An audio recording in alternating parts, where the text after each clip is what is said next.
présenter son concours.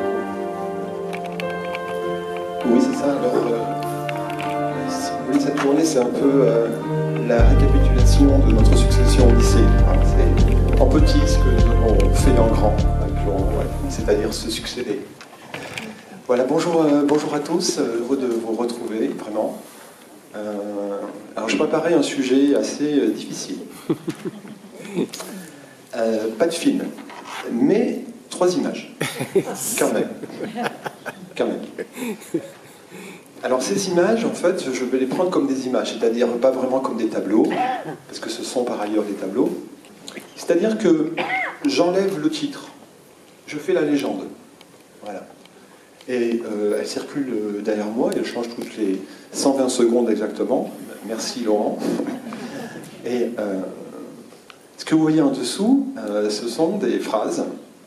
Je ne sais pas si vous les voyez, j'espère que oui. Sinon, je les dirai. Hein. Alors, je vais vous dire quand même, c'est un tableau de Turner.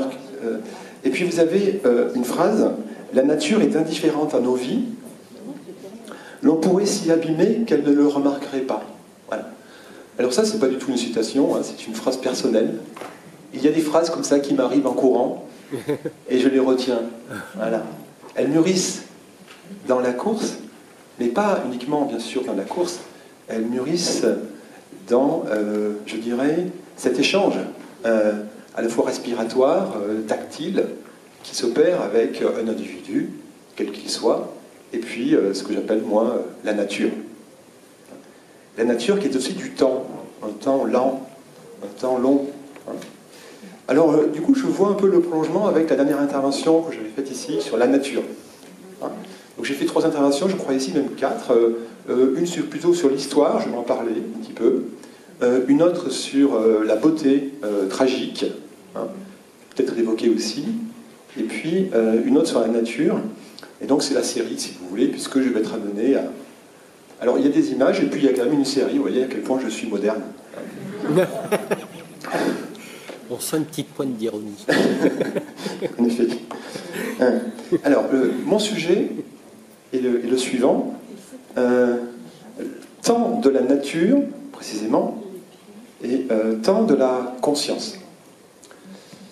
Alors, l'exercice que je vous propose est un exercice équilibriste.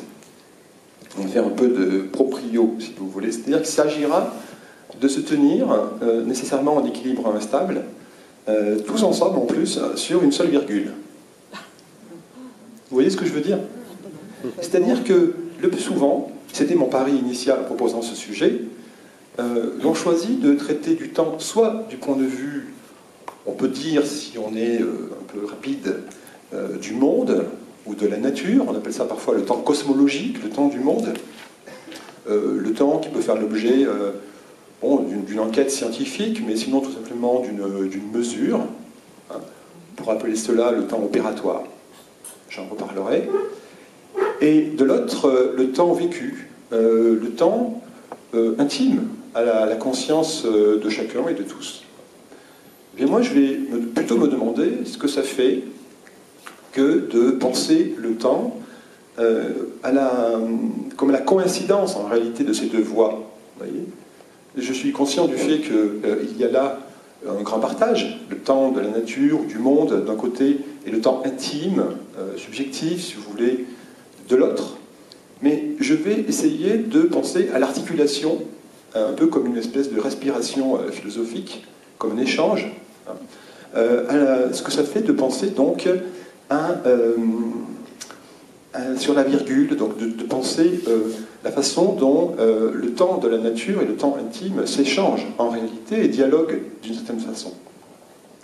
Voilà le projet très général et, il est vrai, assez abstrait. Je vais essayer de donner un contenu plus, disons, plus tangible à cette opération. Et c'est pour cela que je vais m'appuyer sur les 3 œuvres qui défilent derrière moi. Alors je vais peut-être commencer par le tableau de Turner précisément, qui traite... enfin, je me demande pas ce que Turner a voulu faire, je vois quelle partie je peux en tirer. Hein. On est bien d'accord. Je ne fais pas un travail d'historien, je fais un travail de... Bon, C'est très prétentieux de dire comme ça, mais de philosophe. Alors il y a un individu, je ne sais pas si vous voyez, c'est plutôt vers la gauche, hein, qui se tient sur une barque. Et cette barque est posée sur un lac. Un lac large et puissant. Alors évidemment, très souvent, l'eau, l'écoulement, le fluide, est une image pour penser, de façon soit philosophique, soit littéraire d'ailleurs, le temps. Laps de temps, par exemple, ça veut dire écoulement, précisément. Donc il y a d'un côté ce grand fleuve du temps, ce temps lent, le temps de la nature, si vous voulez, qui est inéluctable. On ne peut pas lutter contre ce lent temps de la nature. Et puis il y a ce rêveur sur la barque, cet homme qui est peut-être à la contemplation du paysage ou peut-être à sa propre rêverie. Alors moi j'ai envie de le prendre comme ça, comme un homme qui rêve. Et quand il rêve, tous les temps se mélangent. C'est-à-dire que la conscience, précisément, déborde très largement cette succession des instants que l'on appelle le temps de la nature. Elle a cette espèce d'élasticité, comme dirait quelqu'un comme Augustin, distension, d'élasticité qui lui permet d'être à la fois présente au présent, c'est l'attention, si vous voulez, hein, ou la concentration. Je ne me laisse pas distraire, je ne suis pas comme éparpillé par mon inattention et les distractions qui peuvent m'assaillir, mais je retiens le flux des événements, j'essaie d'être attentif, d'être conscient à ce qui s'accomplit. Mais en même temps, la conscience, évidemment, elle est tout autant mémoire. Elle est la gardienne, pas simplement de ce qui a été, parce que le passé, elle le pense, elle le repense, elle le reconstruit. Donc la conscience est aussi présence du passé. Hein, présence du passé. Mon passé existe. Hein, il est là. Et ce n'est pas simplement mon passé qui existe. Mais si j'ai un minimum de sensibilité historienne, c'est toute l'évolution de l'humanité qui existe aussi pour moi. Et quant à l'avenir, il est aussi présent à travers mes espérances, mes anticipations, mes projets parfois, si jamais j'en formule d'ailleurs, ce qui n'est pas sûr.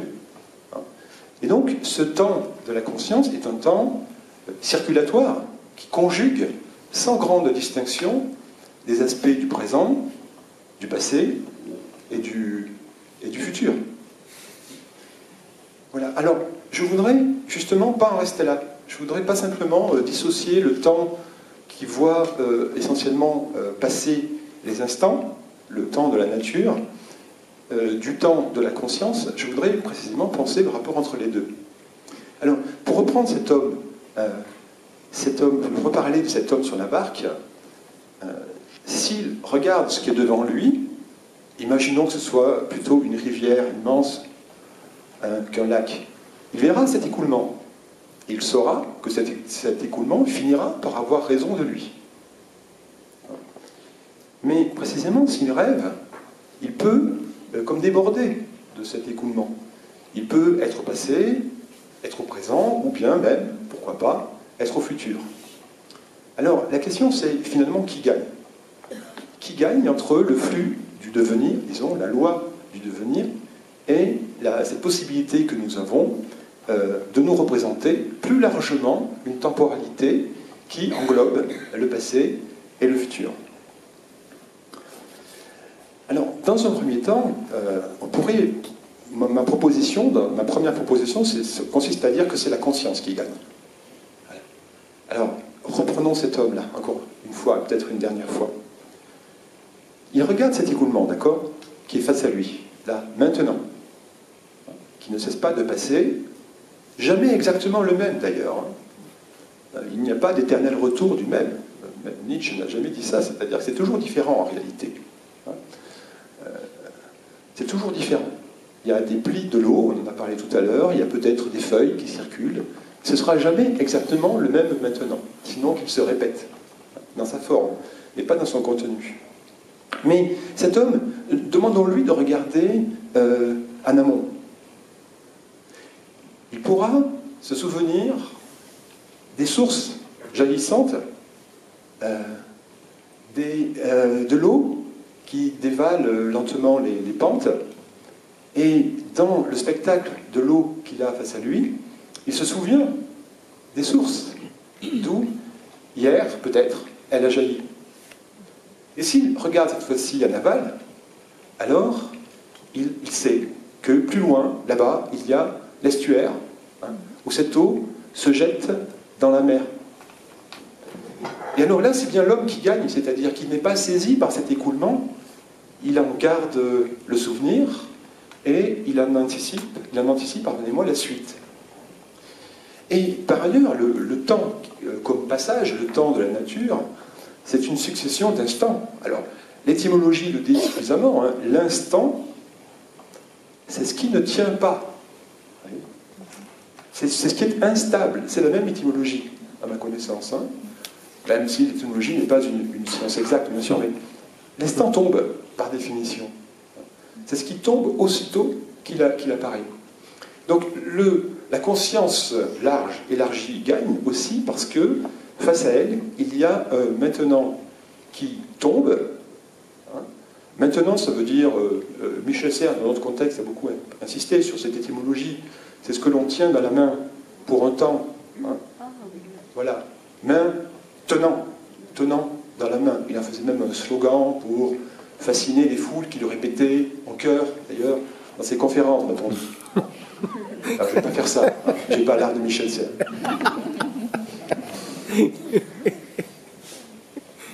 Excellent. Alors, l'instant tombe. Le maintenant nous échappe.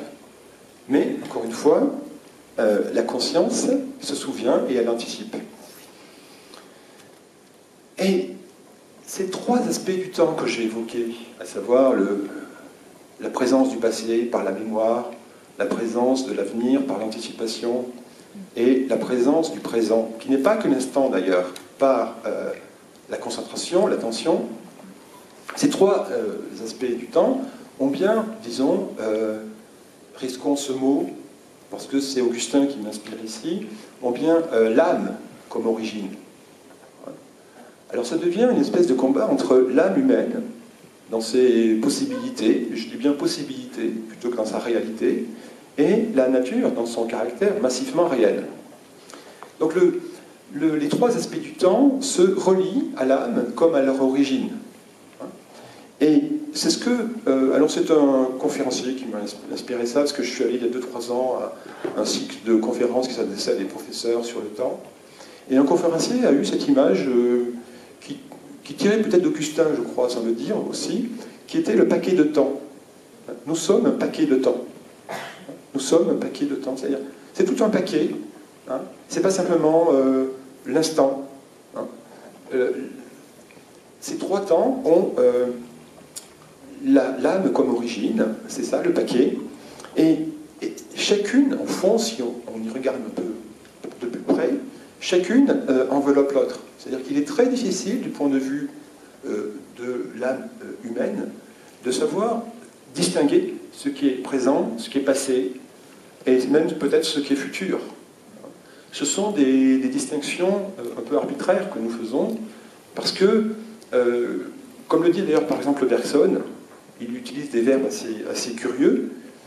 Le verbe pencher, se pencher, et le verbe s'appuyer.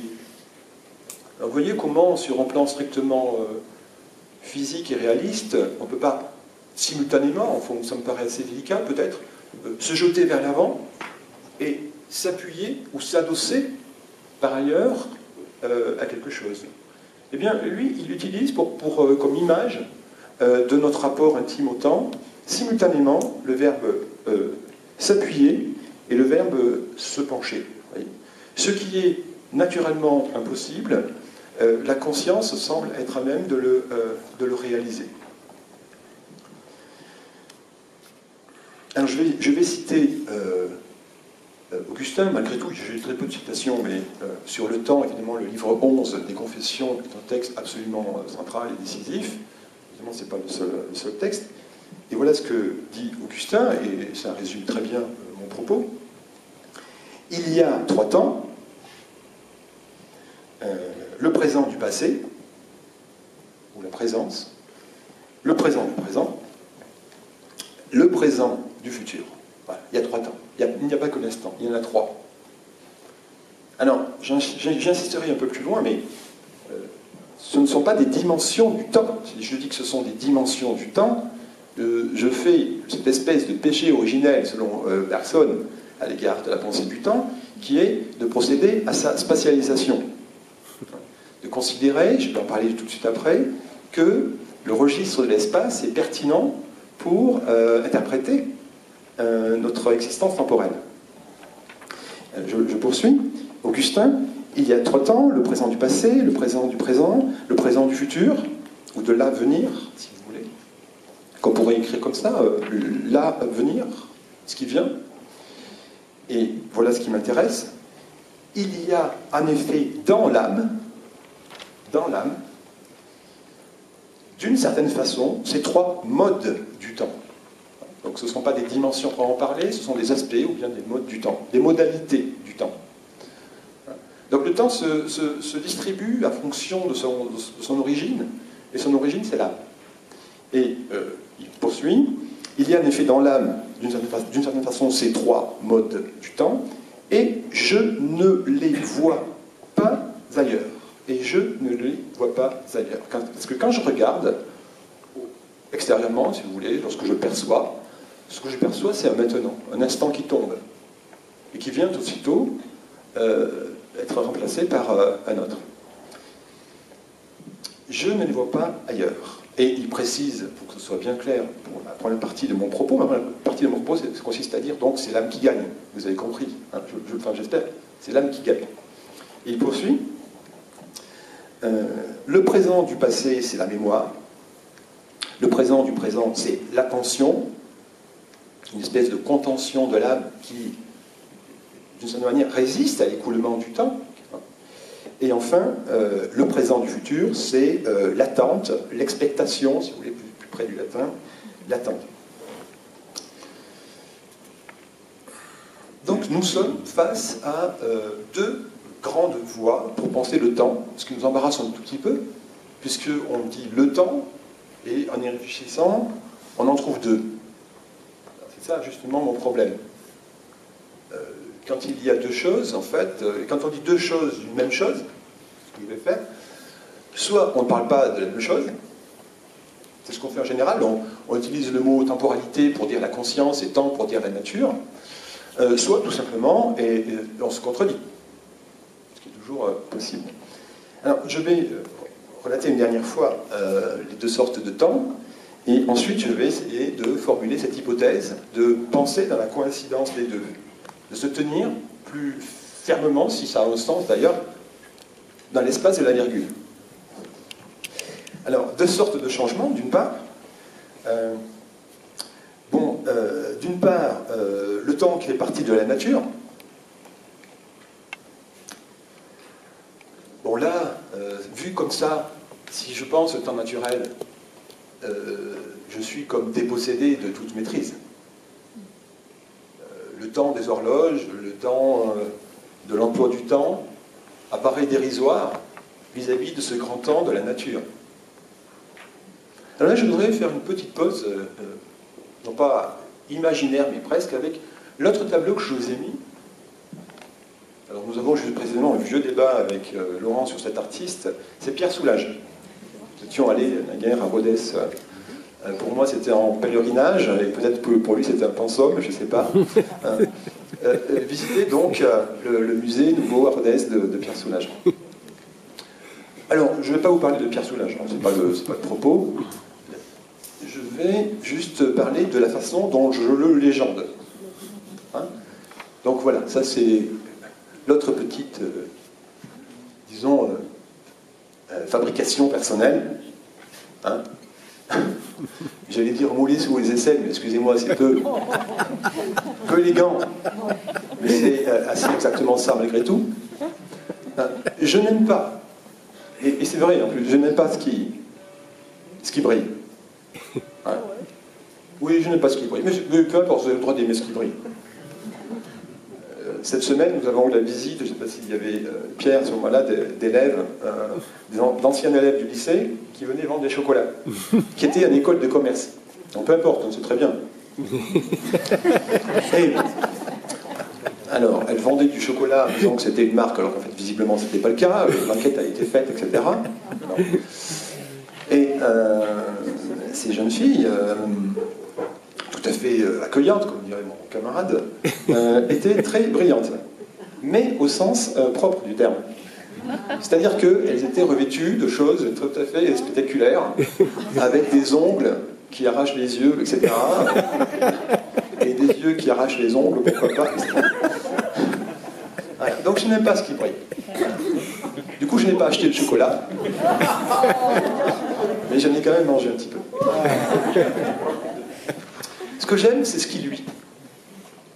C'est ce qui scintille. C'est pas du tout la même chose à mes yeux, parce que luire ou bien scintiller, c'est un moment d'éclat sur un fond d'obscurité. Donc ça, c'est peut-être un peu Pierre Soulages, si vous voulez. Hein, l'outre noir, comme l'outre-mer, l'au-delà du noir. Et ça scintille. Et ça scintille quand on marche. Hein. Le Soulage dit, je vais quand même parler un tout petit peu, faites comme moi, mettez des baskets. Hein.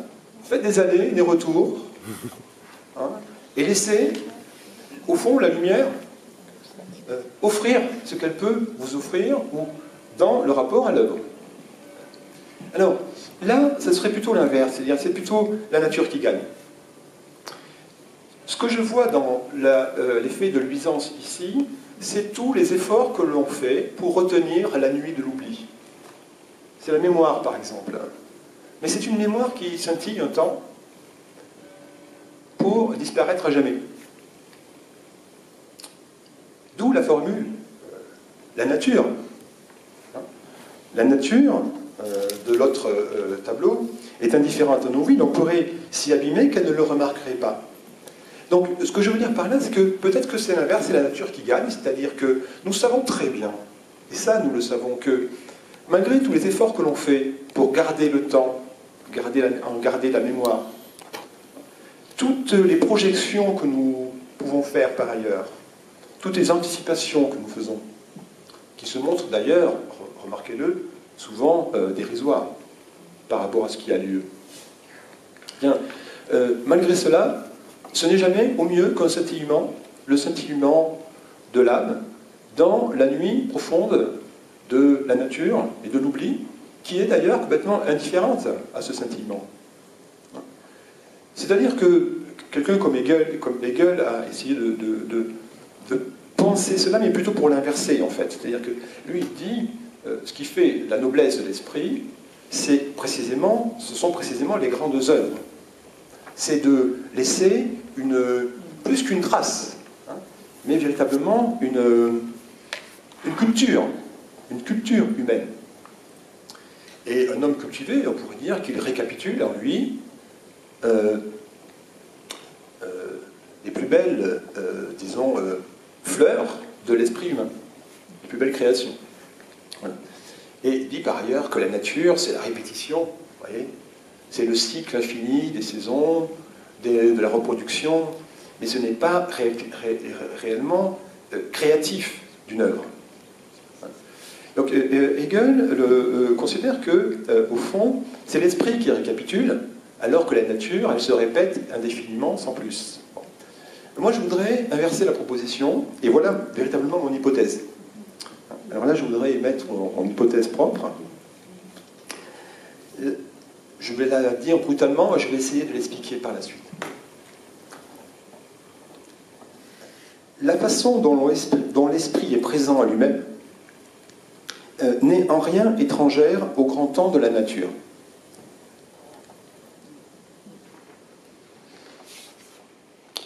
C'est-à-dire que nous sommes en réalité modifiés par là, par le fait notamment que nous savons déjà, et depuis longtemps, que nous sommes mortels. Hein, nous sommes posthumes, si vous voulez, à nous-mêmes. Et puis il y a un autre concept d'un penseur qui est un peu négligé aujourd'hui, peut-être injustement, qui s'appelle Jean-François Lyotard, qui a inventé un néologisme sur posthume. Et lui, il parle de antume, anté, avant. Non seulement nous avons une dépendance au fait que nous savons que nous allons mourir, mais nous avons aussi à cet autre fait massif que nous sommes nés, et dans des conditions qu'on n'a pas choisies. Alors je sais bien qu'il y a parfois tout un discours aujourd'hui, à mon avis vaguement existentialiste, qui dit que être, c'est se choisir. Bon, d'accord, si vous voulez, mais il y a quand même plein de choses qu'on n'aura pas choisies, notamment le fait d'être. Et puis, à notre horizon, le fait de mourir. Donc, nous nous choisissons relativement entre deux dépendances. Et cela, par exemple, les Grecs le savaient très bien. Comme d'ailleurs, dans la conviction chrétienne, on a exactement la même idée, avec une différence quand même à l'égard de Dieu. C'est-à-dire que, si je parle des Grecs, c'est, disons, le destin. Le destin, c'est-à-dire, nous avons un lot, il y a un partage.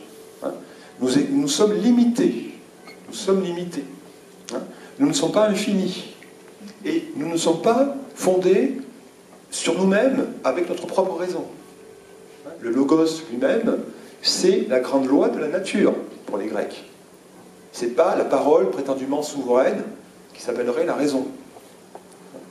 Donc, Moira, si vous voulez, le destin, même les dieux grecs, ils sont assujettis, hein, sous la forme d'une nécessité, de toute façon. Et la différence avec le christianisme, me semble-t-il, c'est que, pour le christianisme, ce sont les hommes qui sont assujettis au destin, mais évidemment pas Dieu, hein, qui en est peut-être la source. Ça fait quand même une grande différence. Alors peut-être que nous, en bout de course, nous avons imaginé que nous étions maîtres du destin. Hein.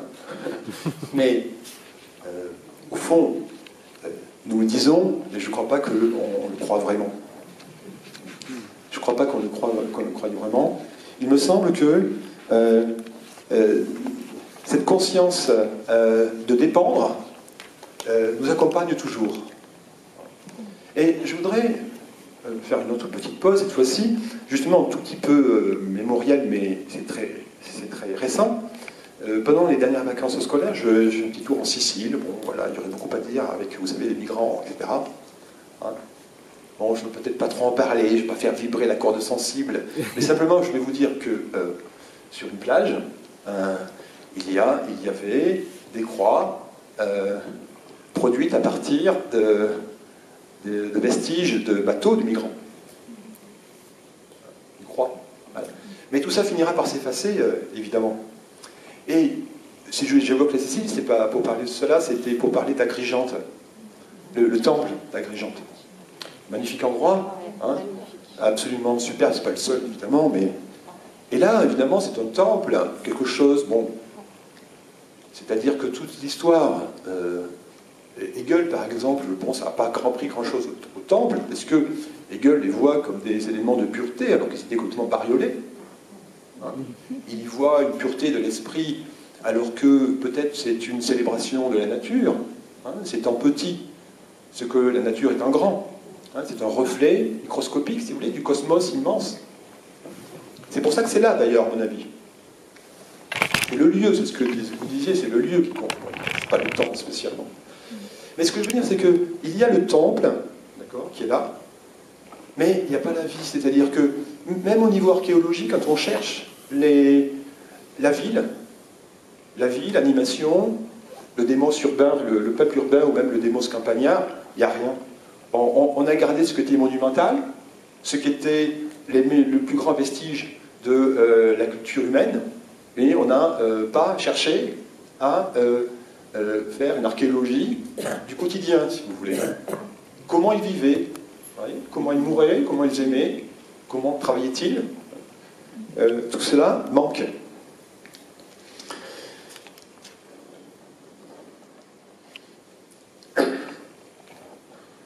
Alors, je disais que le péché originel de la pensée du temps, c'est sa spatialisation. Alors, il est vrai que le langage nous oriente d'une façon telle, parce que notre intelligence symbolique fonctionne sur une base spatiale en général.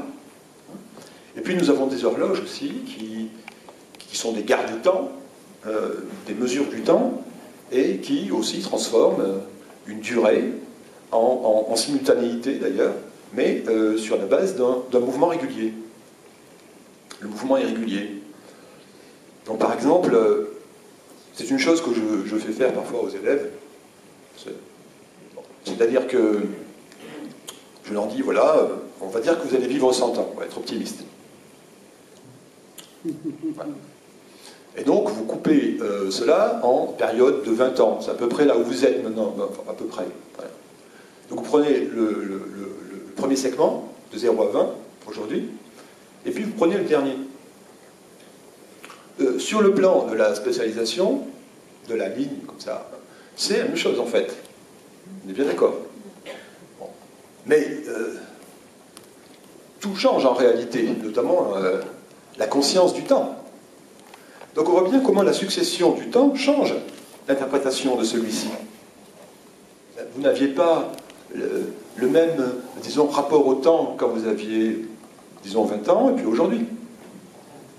Donc, le temps de la nature, le temps successif, le grand, le long temps du devenir, ne cesse pas de marquer, comme une empreinte, l'âme de l'intérieur. Donc ce que je veux dire, c'est que ce temps du devenir, souvent, on croit, un peu comme Hegel, qu'on va le nier, qu'on va le dépasser, qu'on va produire de l'éternel. Ou alors, ça peut d'ailleurs être la même chose, mais vu autrement, on a une attitude réactive vis-à-vis de ce temps du devenir. C'est-à-dire qu'on a une espèce de ressentiment. Vous voyez ? Alors c'est pas la nostalgie du lit, ça, hein, c'est vrai. Mais c'est-à-dire, c'est l'idée que ça fait mal, quoi, le temps qui est passé. Hein, c'est l'idée que ce qui était possible avant, ce n'est plus déjà désormais. Hein. Les 20 ans, c'est fini. C'est fini. Je commence à avoir mal au dos, j'avais jamais mal au dos avant. Ouais, la vieillerie commence, quoi. Dit-on. Alors, c'est vrai qu'on fait des efforts un peu dérisoires pour croire qu'on a toujours 20 ans. Hein, okay. Croire, précisément. Parce qu'on sait très bien que ce n'est pas le cas. Et si jamais on a doute, notre corps, précisément, nous le rappellera. Ne vous inquiétez pas. Hein. Alors, le temps, c'est pas de l'espace. Ça n'a pas l'homogénéité, la régularité de ce qu'on pourrait envisager spatialement. Alors, j'ai pris 2 feutres. Un rouge, un bleu. D'abord parce que je pensais qu'il y aurait un paperboard, mais c'est pas un problème. Donc, je vais les voir spatialement. Vous voyez. Et je vais faire la différence avec la succession des maintenant, ou des instants. C'est-à-dire que, on pourrait dire, ça marche parce que, par exemple, le bleu, il est là, ce serait le maintenant, et puis, disons que c'est le même endroit, le rouge, il est là. Donc, ils se succèdent, d'accord, au même endroit. Ça voudrait dire que le rapport spatial est correct pour parler d'une succession. Le bleu, le rouge. L'instant, l'autre. Sauf que le bleu et le rouge existent toujours. Simplement, au lieu d'être ici, il est là-bas, et puis, au lieu d'être là, eh bien, je les mets à ma droite. C'est-à-dire que la différence, quand même, c'est que les portions d'espace ne s'annulent pas, ne se tuent pas réciproquement, pour ainsi dire. Hein? L'espace, c'est l'ordre de la coexistence, dit Leibniz. Ça coexiste encore. Tandis que le temps, c'est évidemment l'ordre de la succession. Les maintenant se tiennent juste ce qu'il faut pour pouvoir s'entre-détruire. Donc voilà encore une fois comment le temps a une logique et surtout une réalité propre que l'espace ne rend pas exactement. Alors, j'espère que je ne suis pas trop long, ça va encore ? Je peux peut-être poursuivre du coup. Après, j'ai des choses encore plus tristes à dire, alors j'y tiens. Alors, ce que je veux dire, c'est que notre temps, le temps dont on pense qu'il nous appartient en propre, enfin que nous sommes des hommes, et pas des bêtes ou des minéraux ou des végétaux, eh bien ce temps ne s'élargit qu'en représentation. Il ne s'élargit que comme une possibilité d'image que nous avons. Parce que sinon, il sait lui-même qu'il est fléché. Hein. Il sait lui-même qu'il est traversé par la grande lame du temps. Donc, si vous voulez, nous nions la succession de multiples façons, on vient de l'évoquer, sous la forme un peu d'une dénégation, si vous voulez. Parce que notre façon de nier le temps ne fait que renchérir, valoriser, renforcer peut-être celui-ci. Et donc c'est l'échec de la conscience, en fait. Voilà ma deuxième partie, l'échec de la conscience. Au début, on disait, mais le petit homme sur la barque, il est plus grand que le lac lui-même. Parce que ce qui est naturel ne sait pas. Au fond, ne se sait pas elle-même, soi-même dans son histoire, hein, ni dans son futur, alors que l'homme peut le savoir, aussi bien à l'échelle individuelle que collective. Et maintenant, on dit au contraire que la conscience a perdu. Hein, elle a déjà perdu, et elle le sait. Et ça change tout en réalité. Le temps naturel reste le maître. Il ne cesse pas d'englober le temps de la conscience. Il ne cesse pas de traverser les significations qui sont les siennes. Il ne cesse pas de lui donner une orientation qu'elle sait irréversible.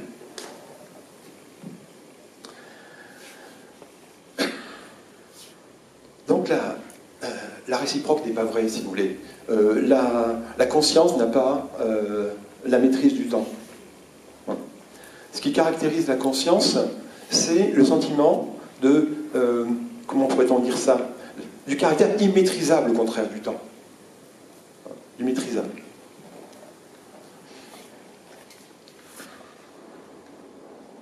Alors, c'est là que le devenir, qui pourrait être notre étranger, ce qu'il y a en nous de plus rebelle à nos vœux, il faut pouvoir peut-être se familiariser avec lui. Hein? Ça, c'est ce que je voudrais dire bientôt en conclusion, mais quand je dis que j'allais être pessimiste, d'abord, je voulais donc du coup vous parler de la mort, pour montrer que, précisément que nous savons cette loi du devenir, et que c'est ce savoir-là qui accompagne notre conscience. Et je voudrais simplement dire que on meurt, on ne crève pas comme des chiens. Précisément parce que c'est parce qu'on anticipe la mort que l'on meurt. C'est précisément parce que nous ne sommes pas qu'une succession d'instants que l'on meurt. L'animal, peut-être, il est tout entier à l'instant. C'est cela qui meurt avec lui, c'est-à-dire un passage de maintenant à un autre. Ce qui meurt quand un homme meurt, c'est pas un réel, c'est une possibilité, c'est une mémoire, c'est encore des promesses, c'est du possible qui meurt, c'est pas du réel. Et justement, pour nous, le possible est plus large que le réel. Alors ça irait plutôt dans le sens, si vous voulez, cette interprétation-là de la mort, dans le sens d'une victoire de la conscience, en fait, parce qu'elle est plus large que la succession des instants. Mais en même temps, la base de cela, le point de départ, c'est la fonction d'anéantissement, en fait, que le devenir fait peser sur la conscience. Alors, je vais peut-être conclure. Je vais peut-être reprendre, pour commencer, une citation d'un penseur allemand, on peut négliger aussi, qui s'appelle Dilthey, D-I-L-T-H-E-Y, peu importe. Et il disait la chose suivante, et je voudrais m'en servir dans un sens un peu différent. Dilthey disait tout autant que nature, je suis histoire. Tout autant que nature, je suis histoire. Donc c'est un grand penseur de l'histoire, hein, dans la suite de l'idéalisme allemand précisément.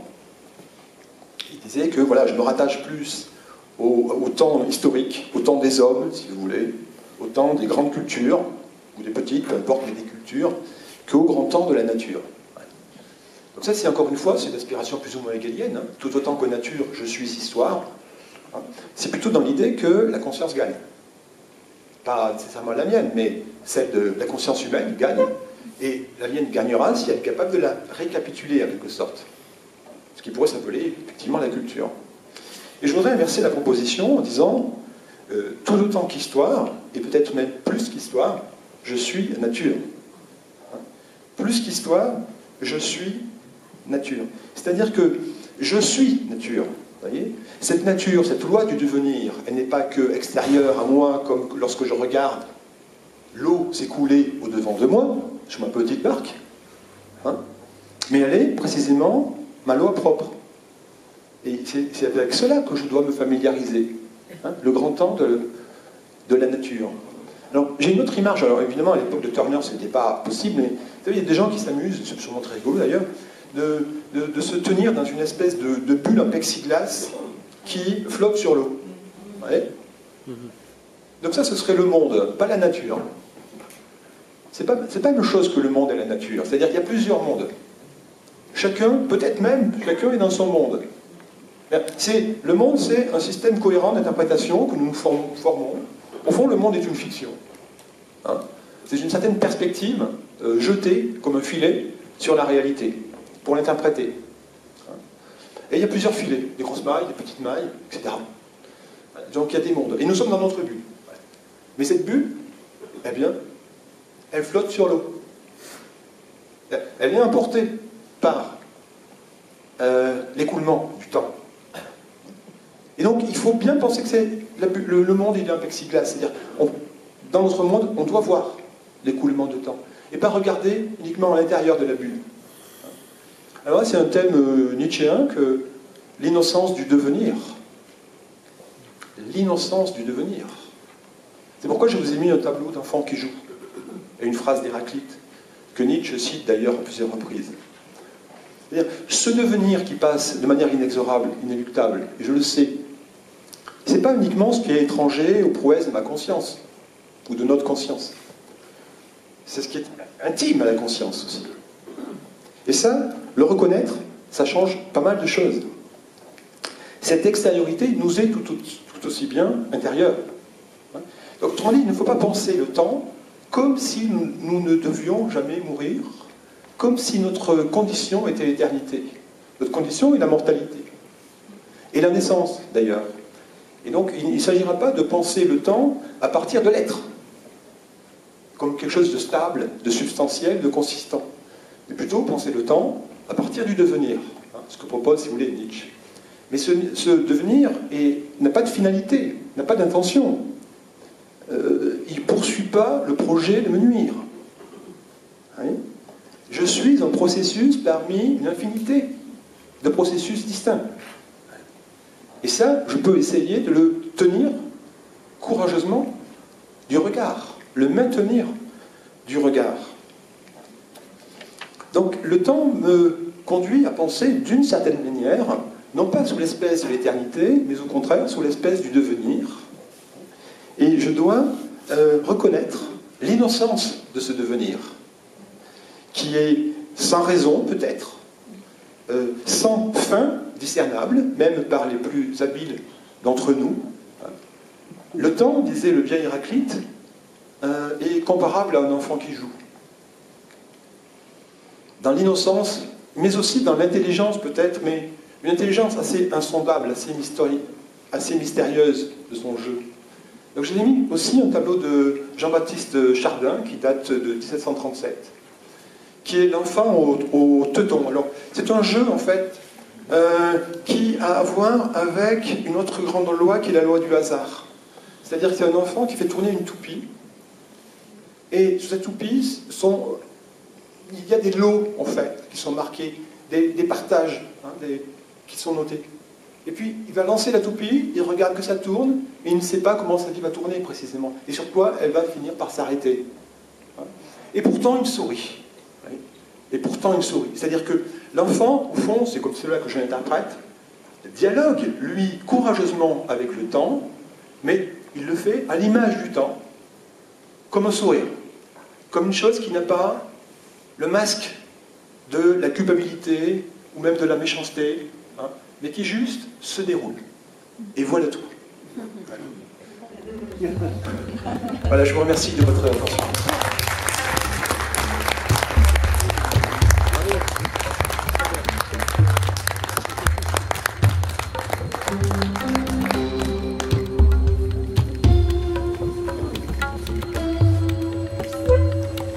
Je suis pas sûr que ça soulève des questions, mais j'espère.